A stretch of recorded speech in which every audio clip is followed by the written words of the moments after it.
Suicide is a tough topic, but the Washington County Reach for Hope Suicide Prevention Coalition wants you to know that there is always hope. We are a caring community reaching out to provide compassion and hope for a community free of suicide. In the next half hour, we'll talk with community partners to identify risk factors, raise awareness, and discuss prevention strategies. Hello and welcome to another edition of Reach for Hope, where there's always hope. I'm Melissa Anderson. You know, when it comes to suicide, one of the most vulnerable populations is the LGBTQ plus community. With us today to talk about why and what kind of help is out there is Essie Gonzin, Community Outreach for Encircle program here in St. George. Welcome, Essie. Thank you so much, Melissa. I'm happy to be here. And I think I said your name wrong. It's Essie. Yes, you got it right. First of all, give us a little background about Encircle and how it got started. Yeah, so our CEO and founder, Stephanie Larson, opened up our first Encircle home in Provo, Utah in 2017. And just to give viewers a little bit of background about Encircle, if it's their first time hearing about it, we are a nonprofit organization with the mission to bring family and community together to support our LGBTQ plus youth and young adults. So I think there's a few things that go behind Stephanie starting Encircle. The first being the saddening statistics. I'm sure you're familiar, but right. Just to share one statistic with you, LGBTQ plus youth who are rejected by their families are 8 times more likely to attempt suicide. Wow. So you can see kind of the drive behind the start of Encircle and the need for Encircle. The second thing that I think important to mention was some of the inspiration for Stephanie was her uncle, John Williams. Mm-hmm. He came out about 50 years ago when the climate around the LGBTQ plus population wasn't as positive. He was lucky enough to be brought up in a home with love and support, and he was able to thrive. So with Stephanie and John, they together created the Encircle homes. Unfortunately, John Williams did pass away prior to the first home opening, but the second home followed in 2019 in Salt Lake City, and it's named after John. So it's the John Williams home. Oh, that's great. That's wonderful. Yeah. So when did the home open up here in St. George? I think it was about a year ago. Yeah, it was last October. So last week we celebrated our 1-year anniversary, and we're actually going to be celebrating tomorrow. So I'll tell you a little bit about that event a little bit later. But yeah, we're celebrating 1 year here in St. George. Yeah. And so how long have you been there then? I've been there about 4.5 months. I'm going on 5 months now. Yeah. Why? And tell me a little bit about the home. What is the atmosphere there? We've got some pictures and video and stuff coming up, but what is this home like and who is it for? Yeah, that's an excellent question. There is some confusion because we are a resource center, but no one actually lives in the home.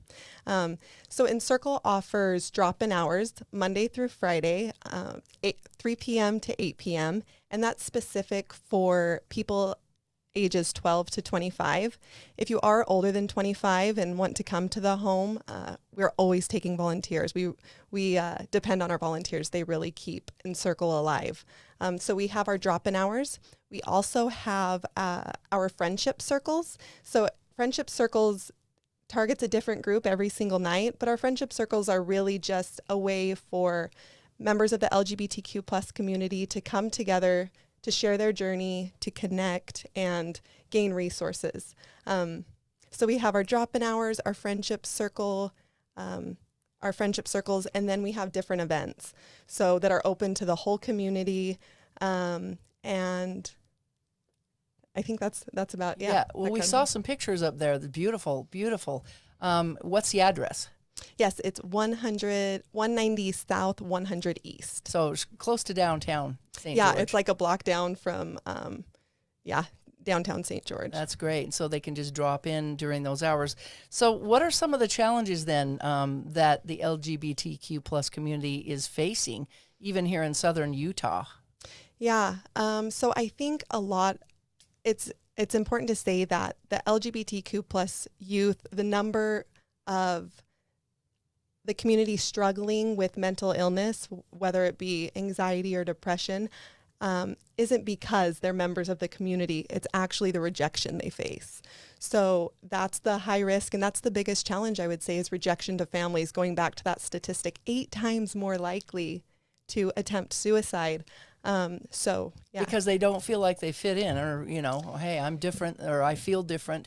You're making me feel different. Maybe it's the non-acceptance. Non-acceptance, rejection, and it comes a lot from fear, I think. So the more we can spread that knowledge and educate, I think it will help with that challenge. So what do you do then when someone comes in and says, hey, I kind of need someone to talk to, and maybe their parents don't even know that they're coming and dropping by. Maybe they're 13, 14 years old. How do you deal with that? How do you help them?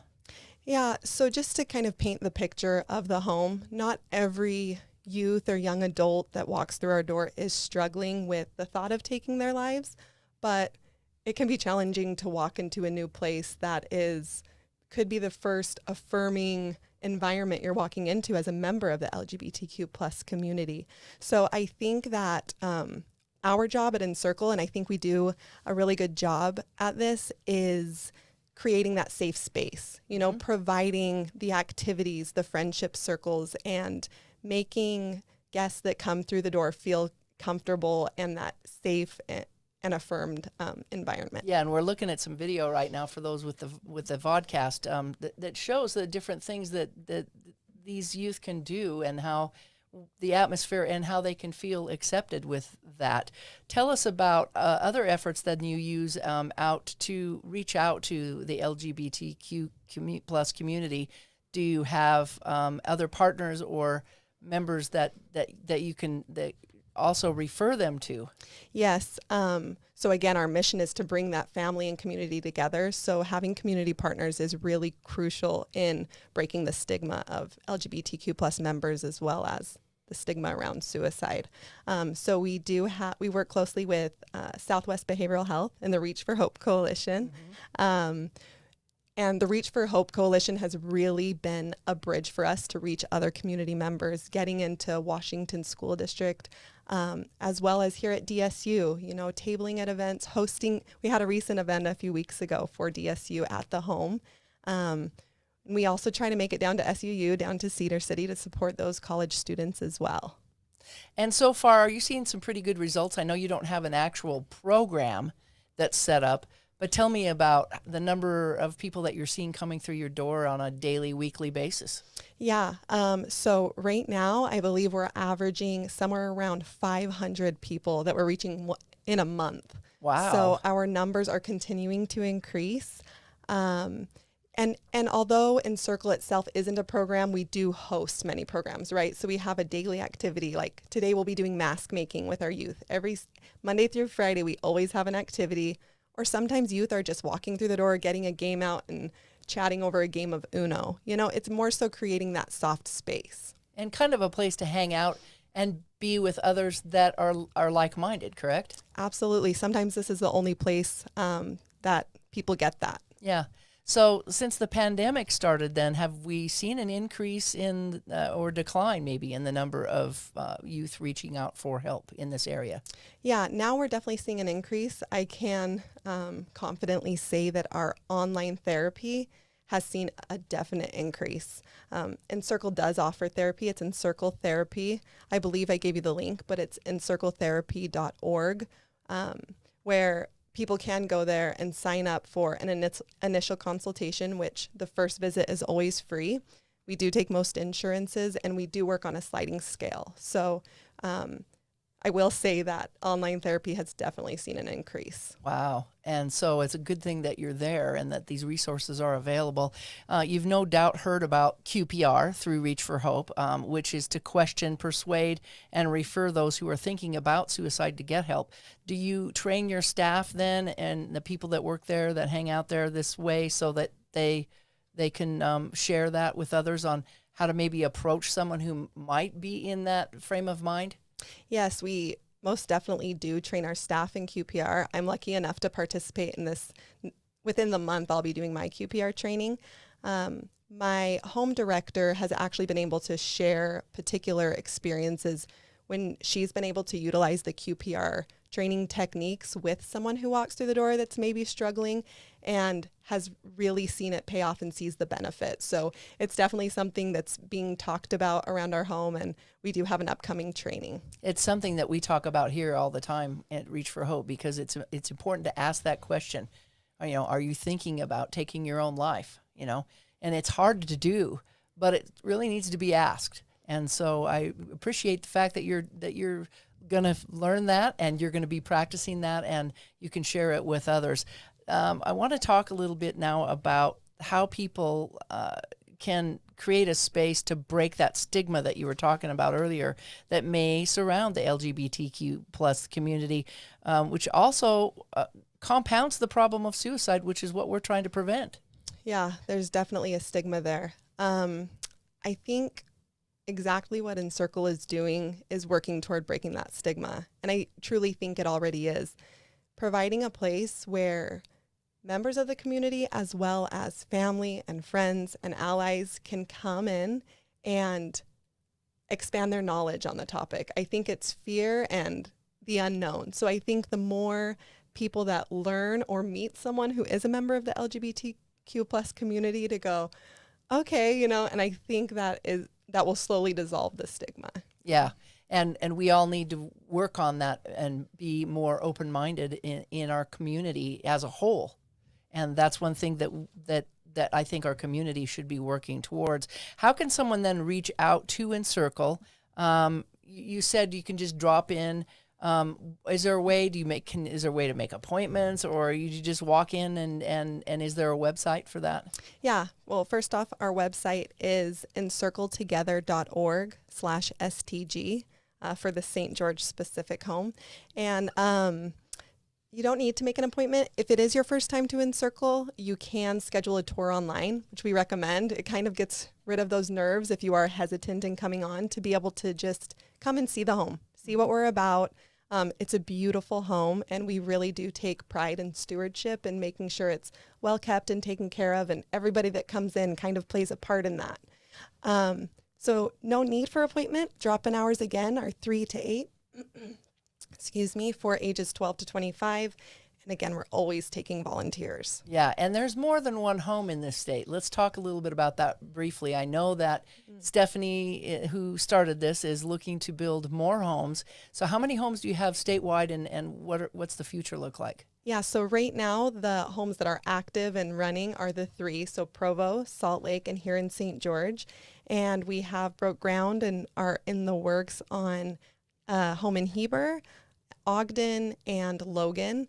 And we're seeing some more in our future. So we're really looking forward to it. We're expanding quickly, and the need is definitely there. Wow. I mean, that's really good news. I mean, this is helping a lot of people. If you've got 500 people in a month down here and you've only been open for a year, right now, I mean, obviously those other communities are in need as well. So congratulations on that. Thank you. Tell Stephanie the same. Oh, I will. What types of events then or outreach do you do to try to reach those who may need your services? You mentioned DSU, but and you kind of said something about the school district, but how do you get the word out? Yeah, I think hosting community events, like we do a monthly rainbow brunch at the home, which ours happens to be tomorrow. We're doing a rainbow brunch and Love Louder pumpkin patch that I believe you attended a year ago when we opened. Yeah. We'll have Teresa Wood there. So graciously donating her pumpkins that you can come sponsor.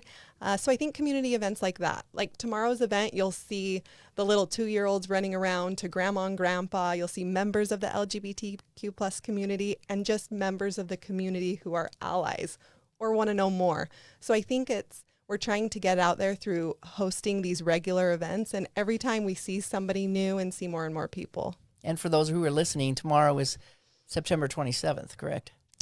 Tomorrow is... No, wait. What's the date? October 22nd. October, yeah. See, October 23rd, I believe. 23rd? Yeah. Okay, good. See, I don't even know what day it is. Yeah, so I can actually give a little more information. It is Saturday, October 23rd, and it's from 10 to 1 o'clock. So come, we'll have music, games, food, and just a really great opportunity to connect. Yeah. I understand you're going to be doing something else that's pretty cool, and you're going to be teaming up with Parents Empowered.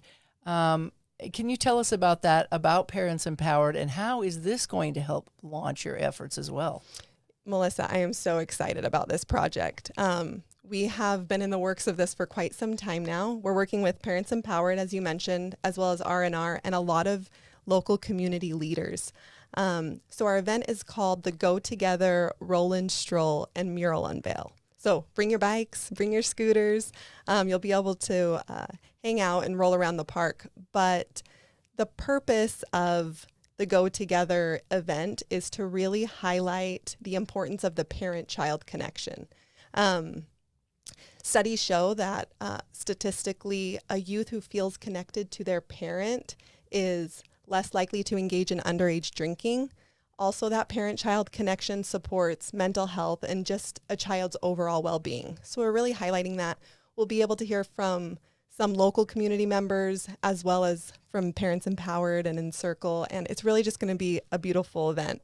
So that starts at 3 o'clock on November 20th in St. George Town Square. And then starting as early as 4, we're going to do a little meet and greet at the Encircle home with more music, more food, and more people. So. Now, for those who don't know what Parents Empowered in, explain a little bit about that. That is to actually try to keep youth from experimenting, for lack of better words, with drinking and drugs and alcohol and things at young ages, because that is a lot of times when youth don't know where to turn and they can't talk to their parents, they might go that direction. So tell us a little bit about the efforts of Parents Empowered. I'm sure people have seen that on TV and the commercials where they're trying to, get rid of underage drinking or have parents say no. Yeah, I think it's exactly what you said. I think the whole goal is to encourage parents to have that connection. And I do believe that suggestions will be made on the day, given in presentations for parents, and it's included in the mural. But I think just checking in on your child, setting those boundaries and all of that is going to help support avoiding underage drinking, again, addressing mental health issues and just supporting a child's well-being. Yeah, and this event is open to anyone on November 20th. We don't want to give too much of it away, but it is going to be really cool. There's going to be a mural up there, and there's going to be some participation and some action. So that's why they want everybody to bring their bikes and their scooters and roll out the message, right? Yeah, it's really going to be a whole community event. I mean, it's not only members of our LGBTQ plus population, but all of St. George. You're going to see a lot of important faces, and the mural is going to be so fun. I don't want to give too much away, but it might be interactive. So if you want to see more, you need to come out with that. Yeah, November 20th. Right. What can we do as a community to support these efforts, just to keep it going? Yeah, we need volunteers. We are so grateful for our volunteer community. They show up. They really are just ready for anything, and they are what keeps Encircle alive. So first off, just volunteering. And if you are interested in donating, we do have a donate button online at encircletogether.org. I think it says Give Today. You can donate there. And we also are taking, as I mentioned, for tomorrow's event, the pumpkin patch, you can sponsor a pumpkin and proceeds will go to Encircle. Yeah, and I know that money would be going to good use. It might even go towards making cookies or something, an event that could help empower those who are going there. Yeah, I mean, clearly you've been to the home, we make cookies. But it can go from making cookies really to supporting us building another home, right? Like we talked about, we're expanding at a rapid rate, and we do need those proceeds to keep it alive and keep the expansion going. Again, I want to just reiterate for those out there who might have just come in on board on this, tell us how someone can actually reach out for that help. Is it by the website, or should they drop you by or do a phone call? Because I think it's really important, like you said, for the first time, they might not be willing to just kind of show up on their doorstep. If they don't have friends that are going there, they might not be willing to do that even by themselves. And maybe it's the parents that need to go there with them. I don't know. We do see that a lot. We do see like just maybe a parent dropping in alone without their child. Like, what is this all about? We will have a parent come with a child. Like, we just want a tour, you know. There isn't a wrong way of going about it. A tour is kind of like you're not maybe forced into an entire activity or sticking around, but you can at least see the house, connect with others. But yeah, I think 3 to 8 drop in if you fall within the age range. Otherwise, you can set up a tour. How else? I think that pretty much covers it. Yeah. Well, you obviously have your work cut out for you to keep everybody entertained as well. Is there anything else you'd like to share with how we can break down this stigma? And, you know, if someone is needing that help, if it's really severe help, they don't want to just go to you. If they're really struggling mentally, they should reach out and maybe even call 911. Yeah, I'm so glad you mentioned that. If you are someone who needs help, showing up to the Encircle front door isn't necessarily the quickest or most effective way to get help. If you are contemplating suicide, make sure you're calling those helplines, calling 911, reaching out to the Trevor Project. The staff that works at Encircle, although QPR trained, we are not therapists. We are not the professionals. We do have Encircle therapists who are LGBTQ plus affirming and trained in that. But the help we provide is just providing the space, providing the safety, and allowing people to be authentically themselves. So it's more like a safety zone rather than the actual physical help. Yeah, the only thing I would add to safety zone is resource. You know, we do have resources. When people do walk through the door, we do want to make sure that they feel like they can leave confident and safe and happy and have a further knowledge about what we do offer and the other resources out there. And I think it's important to mention, when I said 911, there's a new suicide hotline number that's supposed to be coming out. I got a message on my phone from Verizon saying that they're coming out.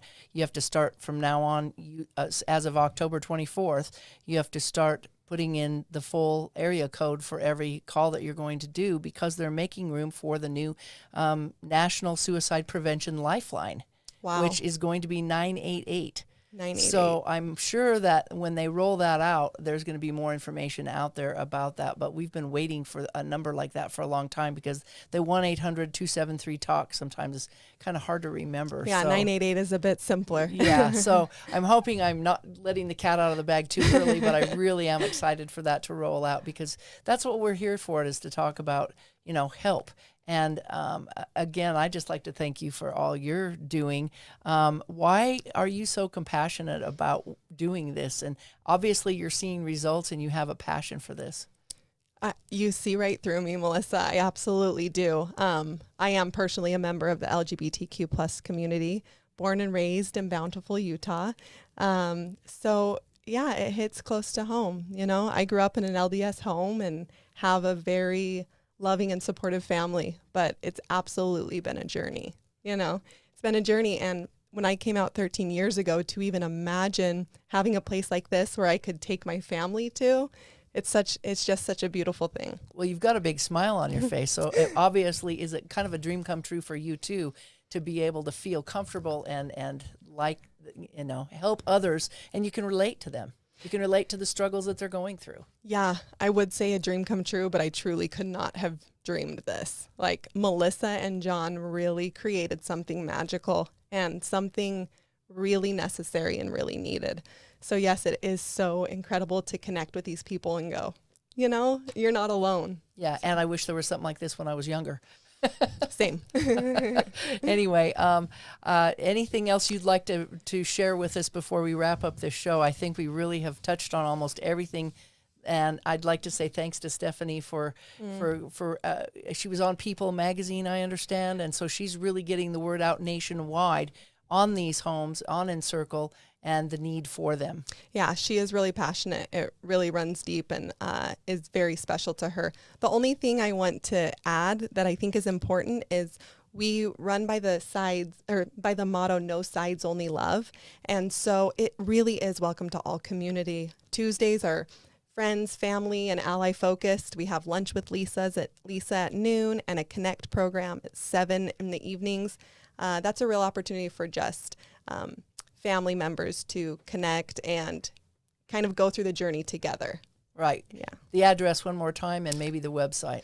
190 South, 100 East, and it's encircletogether.org/STG. All right. And we just like to say thank you so much and appreciate you coming on the show and sharing this important information. And don't forget to get out and go check out the mural and the event on November 20th, as well as any other time that they want to drop by. Absolutely. Thank you so much for having me, Melissa. Yeah, thank you.